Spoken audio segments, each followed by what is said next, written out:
Hello students, स्वागत है आप सभी का एक बार फिर से हमारे इस ऑफिशियल यूट्यूब चैनल में जिसका नाम है एसोल सॉल्यूशन। मैं चंदन कुमार हाजिर हूं आप सभी के सामने अपनी एक और नई वीडियो के साथ। सो गाइस, आज की इस नई वीडियो में हम बात करेंगे उन सभी स्टूडेंट्स के लिए जो सेकेंड वर्ल्ड वॉर को पढ़ना चाहते हैं, चाहे वो एसओएल के स्टूडेंट्स हैं, एनसीवैब के स्टूडेंट्स हैं, रेगुलर कॉलेज के स्टूडेंट्स हैं, इग्नू के स्टूडेंट्स हैं या देश की किसी भी यूनिवर्सिटी के स्टूडेंट्स हैं। तो आज की नई वीडियो उन सभी स्टूडेंट्स के लिए बहुत ज़्यादा इंपॉर्टेंट रहेगी। सबसे पहली चीज़, आज हम इस वीडियो में जब आपके एग्जाम में क्वेश्चन आएगा तो कैसे आपको इसका इंट्रोडक्शन स्टार्ट करना है, कैसे इसके कारणों को लिखना है, और इसको हम वेरियस स्लाइड्स के थ्रू आज की इस नई वीडियो में हमें समझने की कोशिश करेंगे। यहाँ पर हमने आप लोगों के लिए लगभग 14 से 15 स्लाइड तैयार करी है, जिसके अंदर हम डीप से हम इसको एक्सप्लेन करेंगे और आपको बताने का भी प्रयास करेंगे। तो सबसे पहली बात आप लोगों को ध्यान रखना है कि इसे सेकेंड वर्ल्ड वॉर का नाम क्यों दिया गया। सबसे पहली बात तो इसे सेकेंड वर्ल्ड वॉर इसलिए कहा गया क्योंकि इससे पहले 1914 से लेकर 1918 तक प्रथम विश्व युद्ध जो है वो हो चुका था। और वो अगर आप देखेंगे तो लगभग, आप इसको अगर माइनस करेंगे आपस में, तो ये लगभग 4 वर्ष तक चला था। परंतु अगर हम सेकेंड वर्ल्ड वॉर की बात करें तो वो 1939 में स्टार्ट हुआ और 1945 में ख़त्म हुआ। और ये लगभग कितने वर्षों तक चला, तो आप बोलेंगे भैया ये लगभग 6 वर्षों तक चला। इसके साथ साथ अगर आप ये देखें सेकेंड चीज़, तो जो फर्स्ट वर्ल्ड वॉर है उसमें सिर्फ नॉर्मल हथियार जो है आपके, यानी परमाणु अस्त्रों का प्रयोग नहीं हुआ, लेकिन सेकेंड वर्ल्ड वॉर में जो है परमाणु अस्त्रों का भी उपयोग होता है।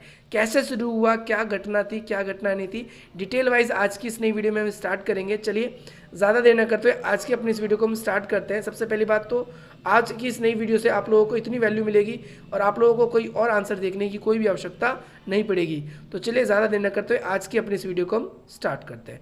तो सबसे पहली बात तो आप ये समझिए कि ये सेकेंड वर्ल्ड वॉर जो है ये किस तरीके से स्टार्ट हुआ। सेकेंड वर्ल्ड वॉर के पीछे जो प्रथम विश्व युद्ध की जड़ें थी, इसके कारणों में तो हम पढ़ेंगे, लेकिन सेकेंड वर्ल्ड वॉर किस दिन से शुरू हुआ, क्या चीज़ें थी। 1 सितंबर, कब? 1 सितंबर 1939।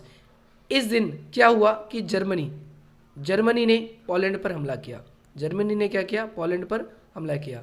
अगर आप मैप में देखेंगे तो दोनों की सीमा जो है एक दूसरे से मिलती है, और जो पोलैंड है उसने संधि कर रखी थी ब्रिटेन से, अगर जर्मनी कभी भी मुझ पे हमला करेगा तो आप मेरी रक्षा करोगे। और इसी तरीके से जो ब्रिटेन और फ्रांस की आपस में संधि हो रखी थी कि हम एक दूसरे की सहायता करेंगे। तो इस तरीके से हम क्या देखते हैं कि भाई जर्मनी ने जैसे ही पोलैंड पर आक्रमण किया, तो पोलैंड पर जैसे ही आक्रमण हुआ तो उसके बाद में ब्रिटेन इसकी सुरक्षा के प्रति प्रतिबद्ध था, इसलिए ब्रिटेन युद्ध में कूदा। ब्रिटेन के साथ में फ्रांस ने संधि कर रखी थी, इसलिए फ्रांस कूदा। और इसी तरीके से एक के बाद एक अनेक देश इसके अंदर युद्ध के अंदर कूदते चले गए। युद्ध में कौन से देश कब कब शामिल हुए, कौन कौन सी गतिविधियां रही, उसके बारे में हम एक अलग से वीडियो में बात करेंगे, लेकिन जो भी इंपॉर्टेंट चीज़ें होंगी वो तो आएगी। इसके बाद में आगे हम देखते हैं सेकंड चीज़ आप लोगों के लिए इंपॉर्टेंट क्या है। सेकंड चीज़ आप लोगों के लिए इंपॉर्टेंट है कि 2 सितंबर 1939 को, 2 सितंबर 1945 को, इस दिन क्या हुआ कि युद्ध का अंत हुआ। कैसे अंत हुआ? आप सबको पता है कि भाई अगस्त के महीने में, कब? अगस्त के महीने में, कब? 1945 में ही जो अमेरिका है, अमेरिका ने क्या किया? अमेरिका ने जापान के 2 शहर, जापान के, आपको ध्यान रखना, अमेरिका ने क्या किया? जापान के 2 शहर, एक हिरोशिमा और दूसरा नागासाकी। हिरोशिमा और दूसरा है आपका नागासाकी। हिरोशिमा और नागासाकी, इस पे आक्रमण किया।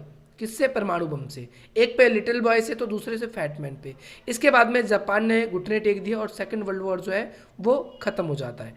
तो यहाँ पर हम पहली बात तो ये बात करेंगे कि ये जो वर्ल्ड वॉर था ये शुरू ही क्यों हुआ था। आपने अंत अभी जान लिया, लेकिन ये शुरू कैसे हुआ था, क्या क्या ऐसे कारण थे, इसके बारे में बात करेंगे। क्या ऐसी वजह रही कि जर्मनी ने पोलैंड पर आक्रमण किया, ऐसी तमाम क्वेश्चनों का आंसर आज की इस नई वीडियो में आप लोगों को मिल जाएगा। तो चलिए हम स्टार्ट करते हैं। सबसे पहली बात तो आप लोगों को ध्यान रखना है कि जो दूसरा विश्व युद्ध है ये कब स्टार्ट हुआ? 1939 में शुरू हुआ और कब से कब तक चला? तो ये 1945 तक चला। और ये क्या था? एक सशस्त्र युद्ध था। सशस्त्र युद्ध का मतलब क्या है? आप लोगों ने क्लास 12th में या उससे पहले एक चीज़ पढ़ी है कि भैया युद्ध जो है वो कई तरीके के होते हैं। उसमें से एक युद्ध होता है जिसे हम बोलते हैं शीत युद्ध। शीत युद्ध क्या होता है? जिसमें युद्ध जैसी स्थिति होती है परंतु युद्ध नहीं होता, वास्तविक युद्ध नहीं होता, सामने से एक दूसरे के प्रति युद्ध नहीं होता। तो आपने क्या देखा कि द्वितीय विश्व युद्ध क्या था? एक सशस्त्र युद्ध था। और इसमें इसे विश्व युद्ध का नाम इसलिए दिया गया क्योंकि इसमें जो विश्व के विश्व के जो अधिकतम देश हैं, विश्व के जो ज़्यादातर जो अधिकतम देश हैं वो इसके अंदर शामिल थे, चाहे वो प्रत्यक्ष रूप से हो, चाहे वो डायरेक्टली थे वो, या फिर वो इनडायरेक्टली थे। इसीलिए इसे विश्व युद्ध का नाम दिया गया था। आई होप आपको ये भी क्लियर हो गया होगा। अब हम बात करते हैं अपने अगले कॉन्सेप्ट के ऊपर में। अगला कॉन्सेप्ट आप लोगों के लिए सिंपली है कि इस कोई भी युद्ध होता है वो दो अलग अलग गुटों के बीच में होता है। तो ऐसे ही जो जो सेकेंड वर्ल्ड वॉर था ये भी अलग अलग गुटों में हुआ। आप देखेंगे एक थे धुरी राष्ट्र, एक थे मित्र राष्ट्र। जो धुरी राष्ट्र है उसके अंदर कौन कौन से देश शामिल है, तो धुरी राष्ट्र में देखेंगे जर्मनी, जापान और इटली, ये 3 तरह के देश इसके अंदर शामिल थे। और दूसरी तरह की बात करें तो वैसे तो अप्रत्यक्ष रूप से इनके उपनिवेश भी शामिल थे। दूसरी ओर जो मित्र राष्ट्र है उसके अंदर फ्रांस, ग्रेट ब्रिटेन, संयुक्त राज्य अमेरिका और सोवियत संघ, कुछ हद तक चीन भी इसके अंदर शामिल था। तो हम ये बात करेंगे ये मित्र राष्ट्र के सारे देश थे और धुरी राष्ट्र एक तरफ अलग थे। तो आपने देखा कि कोई भी युद्ध होता है आप इसको 2 तरीके से कैटेगराइज कर लेंगे। एक तरफ आप क्या लिख लेंगे, मित्र राष्ट्र लिख लेंगे, और दूसरी तरफ आप इसको क्या लिख लेंगे, धुरी राष्ट्र लिख लेंगे, ऐसे करके आप समझने के लिए। अब बात करते हैं अपने अगले कॉन्सेप्ट के ऊपर। अब आपने ये भी समझ लिया।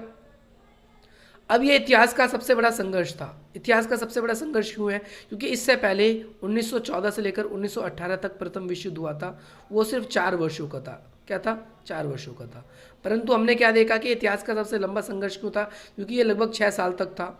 अगर हम बात करें जनहानि की तो लगभग इसके अंदर, इस युद्ध के अंदर 100 मिलियन लोग शामिल हुए थे, जिसमें से 50 मिलियन लोग जो है दुनिया की आबादी के लगभग, ये पूरी दुनिया की जो आबादी है उसका लगभग 3% लोग इस युद्ध में मर गए थे। तो सोच सकते हो आप कितने 100 लोग अगर पूरी दुनिया में रहते थे तो इस युद्ध की वजह से 3 लोग मर गए थे। कितने लोग ऐसे हैं जो इसमें घायल हुए थे। तो आपने दूसरी चीज़ क्या देखी कि भाई इसमें लगभग क्या है, कितने मिलियन लोग इसके अंदर शामिल हुए, आपने ये भी पढ़ा। अब हम बात करेंगे अपनी अगले कॉन्सेप्ट के बारे में। अब हम बात करेंगे युद्ध के कारण। तो वैसे तो और भी वीडियोस आएगी, ये एक इंट्रोडक्शन क्लास है, क्योंकि हम आप लोगों के लिए इस तरीके से कंप्यूटराइज वे में आप लोगों को पढ़ा रहे हैं। वैसे हम आप लोगों को वैसे ही पढ़ाते थे। तो आप इस वीडियो को ज़रूर बताना आपको कैसा लगा, और इसी प्रकार की और भी वीडियोज़ आप लोगों के लिए आती रहेगी। इसको नोट कर लीजिए, क्योंकि और भी वीडियोज़ आप लोगों के लिए आएगी। तो द्वितीय विश्व युद्ध था, इसमें कई सारे कारण थे इसके। अगर हम बात करें प्रथम विश्व युद्ध के बाद में जो भी परिणाम निकला, जैसे प्रथम विश्व युद्ध के बाद में वर्साई की संधि जो जर्मनी है, जर्मनी पे आरोपित की गई थी। वर्साई की संधि के तहत जर्मनी से सारे के सारे उसके सैन्य शक्ति जो है वो उसको सैनिक रूप से उसे पंगु बना दिया था। उसे सिर्फ 10,000 की सेना रखने के लिए कहा था, और जितने भी सैनिक उपकरण हैं, जितने भी सैनिक हथियार हैं, वो सारे के सारे मित्र राष्ट्रों ने उससे छीन लिए थे। या तो उसे नष्ट करने के लिए कहा, या तो हमें देने के लिए कहा। इसके अलावा वर्साई की संधि के बारे में बात करेंगे हम। इसके अलावा एक आर्थिक महामंदी है, इसकी वजह से भी अंतर्राष्ट्रीय स्तर पर हम देखते हैं द्वितीय विश्व युद्ध होता है। अगला है तुष्टीकरण की नीति। तुष्टीकरण की नीति की भी समझेंगे।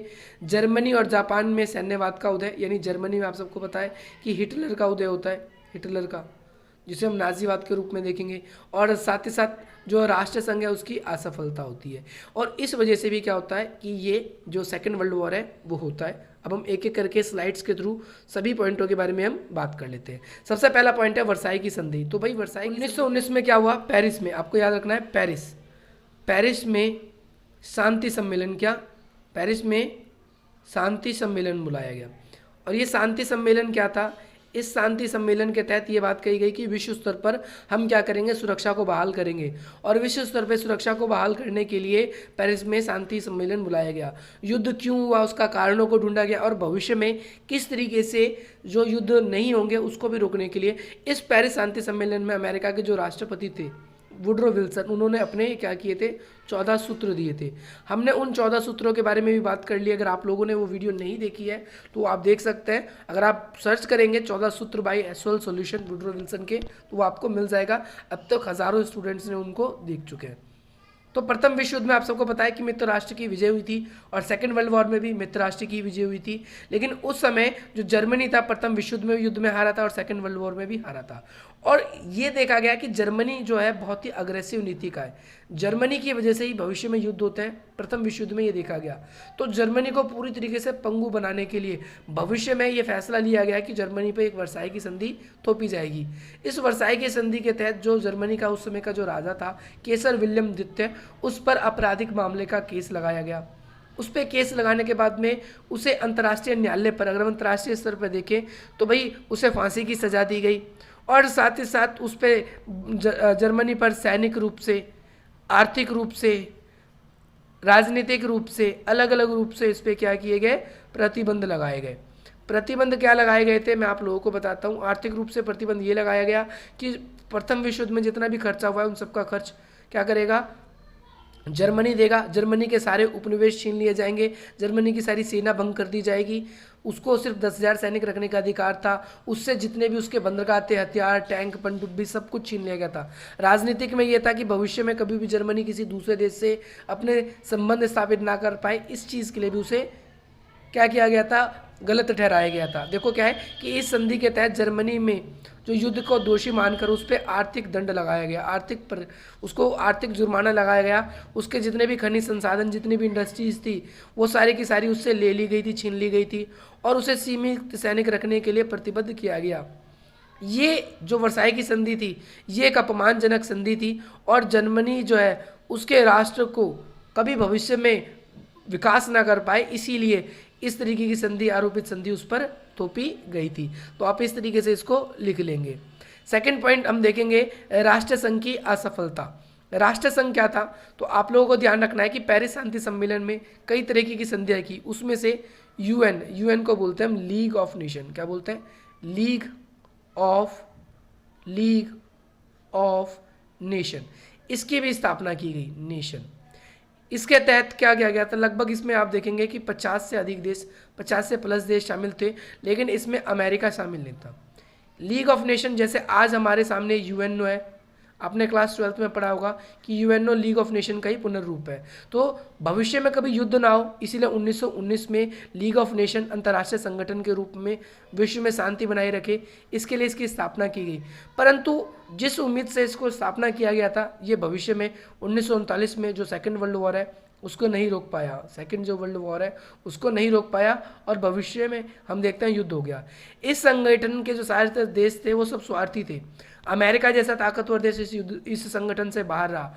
और इसमें क्या थी, जैसे आज आप देखते हो, आपने यूएनओ क्लास 12th में मुझे ऐसा लगता है ज़रूर पढ़ी होगी, उसमें आपने परमानेंट जो वीटो सदस्य देश है, वीटो पावर, जो सुरक्षा परिषद के स्थायी सदस्य हैं, उसमें से 5 देश हैं। 5 देशों को सबको वीटो प्राप्त है। अगर उनमें से कोई भी एक देश अपने वीटो का प्रयोग करता है तो यूएनओ में कोई भी जो सुरक्षा या शांति से जुड़ा हुआ मामला है उसका फैसला नहीं लिया जाता। तो वैसे ही ठीक इसी तरीके से जो लीग ऑफ नेशन था उसमें जितने भी मेंबर थे सबके पास, अगर कोई एक सनकी देश, कोई भी एक अगर नहीं चाहता था वो फैसला ना हो, तो वो फैसला होता ही नहीं था। बातचीत तो बाद में सुलझाया जाएगा, वो फैसला होता ही नहीं था। तो आपने ये देखा कि भाई लीग ऑफ नेशन जो है उसमें कई सारी बुनियादी कमियां थी, और उन बुनियादी कमी के कारण जो है लीग ऑफ नेशन असफल रहा। लीग ऑफ नेशन यानी राष्ट्र संघ वो विचार से तो अच्छा था, लेकिन वो सफल नहीं हुआ। उसके पीछे आपने एक कारण देखा, दूसरा अमेरिका जैसे ताकतवर देशों का बाहर रहना। इसकी कभी भी सैनिक जैसे आज हम देखते हैं कि निरस्त्रीकरण होता है, निशस्त्रीकरण जिसे बोल दो, कि भाई आज जो यूएनओ है उसने कई ऐसे अपने अभिकरण बना रखे हैं, जैसे IAEA, आपने पढ़ा होगा IAEA, आणविक ऊर्जा संयंत्र एजेंसी। ये एजेंसी है, ये क्या करती है, अंतर्राष्ट्रीय स्तर पर अंतर्राष्ट्रीय आणविक ऊर्जा एजेंसी है जो ये अंतर्राष्ट्रीय स्तर पे क्या करती है, परमाणु को प्रचार प्रसार ना हो इसको रोकने के कार्य करती है। या फिर ऐसी बहुत सारी संधियां आज हमने कर रखी है, लेकिन उस समय ज़्यादातर देश जो ऐसे थे वो परमाणु प्रसार को रोक ही नहीं पाए। और यही रीज़न था कि इटली ने आगे चलकर इथोपिया पर आक्रमण किया, जापान ने चीन के मंचूरिया प्रदेश पर आक्रमण किया, और अन्य ऐसे ही जर्मनी जो था वो भी अपनी सेना को बढ़ाते रहा। उस पर किसी ने भी रोकने की कोशिश नहीं करी। उस पर किसी देश ने रोकने की कोशिश इसलिए नहीं करी क्योंकि कई सारे कारण थे। अगला कॉन्सेप्ट है, जर्मनी ने रोकने की कोशिश, और भी देशों ने उसको रोकने की कोशिश क्यों नहीं करी। देखिए इसका कॉन्सेप्ट आपको यहाँ पर मिलेगा। 1929 में आती है महामंदी, और देखेंगे आप 1929 के बाद से ही जो जैसे इटली है उसने इथोपिया पर आक्रमण किया, चाइना के जो मंचूरिया प्रदेश है उस पर जापान ने आक्रमण किया। तो इन पे आक्रमण जो हो रहे थे इस पर कभी भी रोक नहीं लग पाई, और रोक ना लगने की वजह से यही कारण हुआ क्योंकि ज़्यादातर देश जो है वो आर्थिक मंदी से गुजर रहे थे। उनका कहना था कि अगर हमने किसी भी देश को रोकने की कोशिश करी तो उससे हो जाएगा उसका युद्ध, और युद्ध के बाद में उस देश की जो अर्थव्यवस्था है या उस देश की जो राजनीतिक व्यवस्था है वो क्या हो जाएगी, पूरी तरीके से खराब हो जाएगी, स्पॉइल हो जाएगी। तो इसीलिए 1930 के दशक में हम देखते हैं अंतर्राष्ट्रीय स्तर पर महामंदी आई। महामंदी के बारे में सेपरेट वीडियो आप लोगों के लिए बनाई गई है। इस आर्थिक महामंदी ने पूरे यूरोप और एशिया को अलग थलग परिणाम कर दिया और पूरे यूरोप और ऑस्ट्रेलिया को पूरी तरीके से क्या कर दिया, पूरी दुनिया से अलग कर दिया। ज़्यादातर देश अंतर्राष्ट्रीय स्तर पर अपना पैसा कोई इन्वेस्ट नहीं कर रहा था। अमेरिका का जो स्ट्रीट वॉल है, अमेरिका का जो स्ट्रीट वॉल था, अमेरिका का स्ट्रीट वॉल किसे बोलते हैं, अमेरिका का जो शेयर बाज़ार है, अमेरिका का जो शेयर बाज़ार है वो धड़ाम से नीचे गिरा था। धड़ाम से गिरने का मतलब है उस पर कोई भी देश अपने शेयर्स इन्वेस्ट नहीं कर रहा था, सारे अपने अपने शेयर्स विड्रॉल कर रहे थे। तो इससे हम देखते हैं कि जर्मनी ने क्या किया, जर्मनी, इटली, स्पेन, ये ऐसे देश थे जहाँ पर अधिनायक तंत्र का मतलब होता है तानाशाह। यहाँ पर तानाशाह की उत्पत्ति हुई और तानाशाह की उत्पत्ति की वजह से एशिया पर कई सारे संसाधन वाले प्रदेश थे, जैसे चाइना पर जापान का कब्जा हो गया ज़्यादातर देशों पर। एशिया पर बहुत सारे ऐसे देश थे जो यूरोप के उन्होंने नियंत्रण कर लिया और अपने आप को आर्थिक मंदी से उन्होंने बाहर निकलने की कोशिश करी। अब बात करेंगे फांसीवाद का उदय। तो फांसीवाद जिसे हम फासिज्म बोलते हैं, इसका उदय कहाँ पर हुआ, तो आपको ध्यान रखना है इटली में हुआ। कहाँ पर हुआ, इटली में हुआ। इटली यूरोप की कंट्री है, खूबसूरत कंट्री है और यहाँ पर फांसीवाद के रूप में किसका, मूसोलिनी, ये तानाशाह थे, मूसोलिनी, इनका उदय हुआ।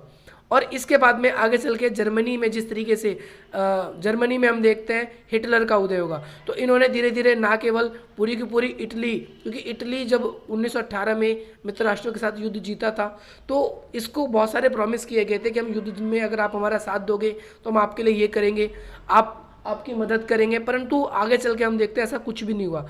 इटली अपने उस प्रतिशोध का बदला लेना चाहता था। इसके बाद में अगला है नाजीवाद का उदय। नाजीवाद का उदय क्या है, नाजीवाद आप सबको पता है, मैंने बताया जर्मनी में किसका उदय हुआ, जर्मनी में हुआ हिटलर का उदय। किसका, हिटलर का उदय हुआ।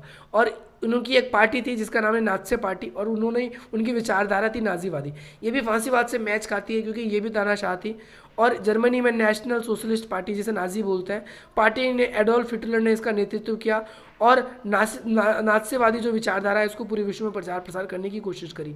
इसका मेन रीज़न क्या था, वर्साई की संधि की कठोर शर्तें। जर्मनी के ऊपर वर्साई की संधि थोपी गई, उसको सैनिक रूप से, आर्थिक रूप से, राजनीतिक रूप से पंगु बनाने की कोशिश करी और इसी वजह से आगे चल के जर्मनी के जो लोग हैं वो हिटलर को सपोर्ट करने लगते हैं। हिटलर ने भी जर्मनी को, आप देखोगे 1920 के बाद में सिर्फ 1920 से ही, कब 1920 से लेकर 1939 तक जर्मनी इतना ताकतवर हो गया कि वो अमेरिका, चाइना, जापान और साथ ही साथ जापान तो उसके सहयोगी देश थे, लेकिन ब्रिटेन, फ्रांस, यूरोपीय सोवियत संघ, इन सबको क्या करने लगा था, टक्कर देने लगा था पूरी तरीके से। तो हमने देखा कि भाई ये किस तरीके से अपने बदला लेने के लिए नाजीवाद का उदय हुआ यहाँ पर। हिटलर, ये डेट आप थोड़ा सा देखेंगे, हिटलर चांसलर कब बना, तो ये डेट इंपॉर्टेंट याद रखनी है। हिटलर 1993 में जर्मनी का चांसलर बना और उसने आगे चल के एक कठोर तानाशाह के रूप में अपने आप को स्थापित किया और दूसरे देशों पर उसने आक्रमण करना शुरू कर दिया। स्पेशली 1941 में उसने यहूदियों और हिटलरों की विचारधारा के दृष्टिकोण में काफ़ी हीन समझे जाने लगा था, यानी यहूदियों की वो हत्या करता था। इसीलिए अगला कॉन्सेप्ट की तरफ बढ़ते हैं। अगला कॉन्सेप्ट है आपका तुष्टीकरण की नीति। कौन सी नीति, तुष्टीकरण की नीति, ये हमने पढ़ लिया, जो 30 नंबर पेज है। अब हम बात करेंगे तुष्टीकरण की नीति। तुष्टीकरण की नीति क्या होती है, तुष्टीकरण का मतलब होता है कि भैया अपने इंटरेस्ट रखना, सिर्फ दूसरे देशों पर हमारा कोई भी इंटरफेरेंस नहीं होगा। तो हिटलर ने खुद ही वर्साई की संधि की क्या कही थी, उल्लंघन किया था, अपनी सैनिक बढ़ाई, अपने नए नए उपनिवेश बनाए, दूसरे देशों से अपने संबंध स्थापित करने शुरू कर दिए और जर्मनी ने अपनी जो सेना है, नौसेना, उसको भी बढ़ाया, गुप्त रूप से अपनी सेना को बढ़ाने की कोशिश करी।